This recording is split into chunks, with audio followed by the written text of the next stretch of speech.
এখানে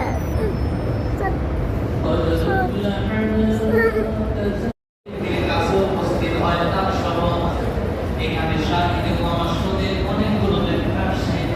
তার মধ্যে একটা ব্যাখ্যা হচ্ছে সাক্ষীদাতা হিসেবে সবচাইতে বড় সাক্ষী আমার আল্লাহর জন্য আমার নবী জনাবে মুহাম্মদুর রাসূলুল্লাহ সাল্লাল্লাহু আলাইহি ওয়াসাল্লাম, যিনি কিয়ামতের ময়দানে গুনাহগার উম্মত দ্বারা নেককার হয়ে মুসলমান হয়ে গেল। বাদশা বলেছিল আমি আল্লাহ বলছে যে ঈমানদারদেরকে তারা কেন মানলো? ঈমানদারদের কোনো দোষ ছিল না, কোনো ত্রুটি ছিল না। ঈমানদারদের একটাই দোষ ছিল, দোষটা হলো ওমা নাকামু মিনহুম ইল্লা আন ইউমিনু বিল্লাহিল আজিজিল হামিদ। ঈমানদারেরা আল্লাহর প্রতি ঈমান